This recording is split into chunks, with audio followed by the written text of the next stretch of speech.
More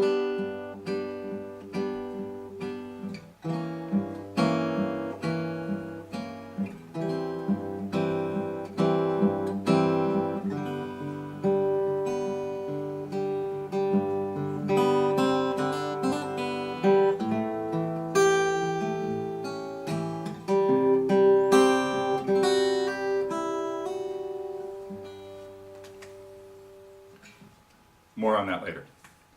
It is Friday, March 26th. Obviously, a lot of cool things are happening around here. Yesterday, we got up a couple of... I hope you guys found these things interesting because Hector Garcia, our South American classical guitar genius, was here a while ago, and I shot a few things of him really just sight reading through a couple pieces, a couple of source studies.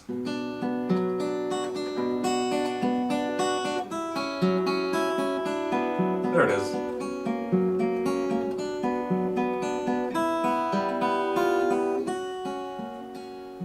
Beautiful piece by Fernando Sor. And a lot of guitar players, or especially teacher and performers, approach to songs is they have to play it a whole bunch of times to kind of decide what they want to do with it. So these two episodes that we put up, or two short clips of Hector, were really him just kind of scoping out these pieces. I hope you find them interesting and things. We have more lessons from Hector on the way, but we've included, of course, the music to those and his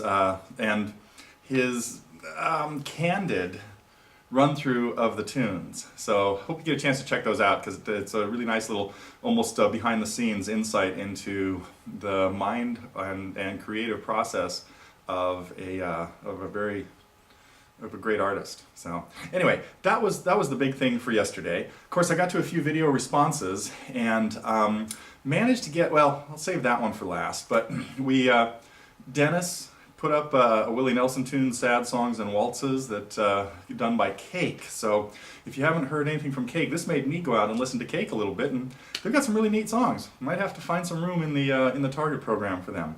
Also, man, one of our great young students, Timo, who has not been playing very long, put up a video of him playing Stairway to Heaven that sounds like it's somebody who's been playing for like 5 years. I don't think that's the case. Anyway, so I got to give Timo special congratulations on a great upload for of Stairway to Heaven. Of course, one of the funnest and one of the greatest rock songs ever written. I don't care if people say, "Hey, it's overplayed." That's not. You can't let that be a strike against it, man. Stairway to Heaven is brilliant. So. The other thing was, there's been a lot of hubbub about George Harrison and things like that at the site because some of the people have been asking about his song, Isn't It a Pity? And I guess there are not, well, I'm finding this out, that there's not much help out there for this beautiful tune that he wrote very, very early. He was about 23, 24 when he wrote this. It's just that it didn't surface for a few years later. And so I put a response together for Dennis, it was Mark, that gave him some hints on it, so I hope you get a chance to check out that response.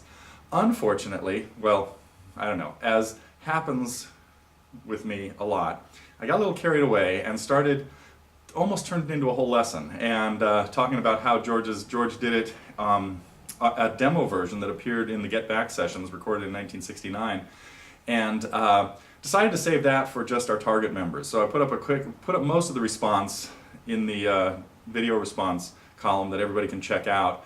But if you want to see the really behind-the-scenes scoop on how he really came up with the idea and stuff, you got to see the complete response, which may not actually be up yet.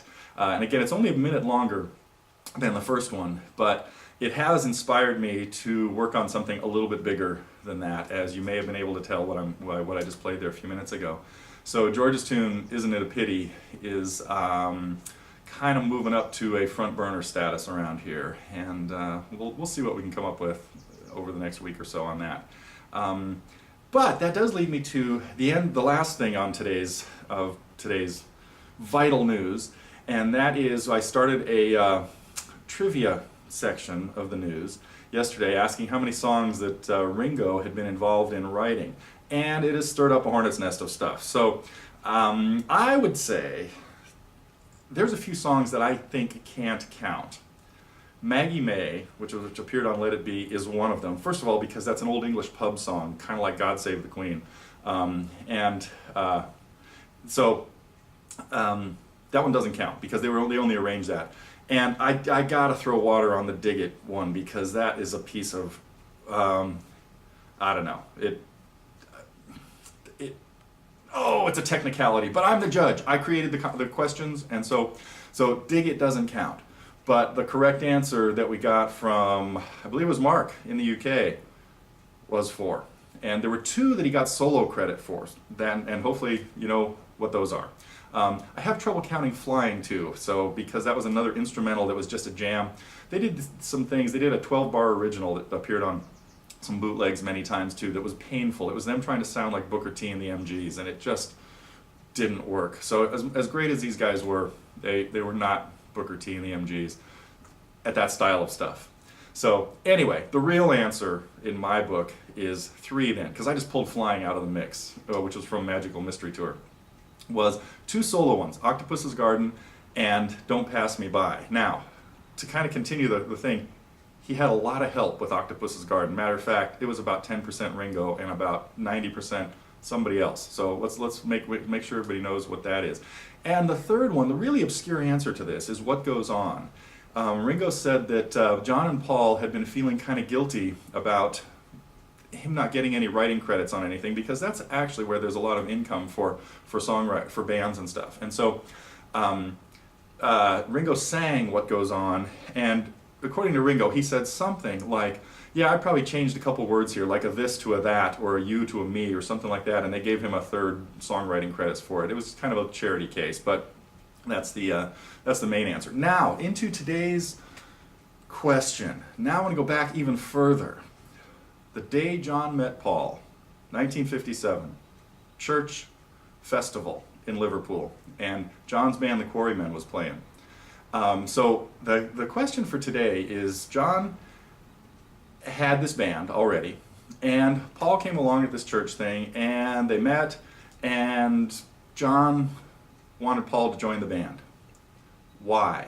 What was it that Paul had or could do that made John had a really big ego, and he did not want to share the stage with anybody.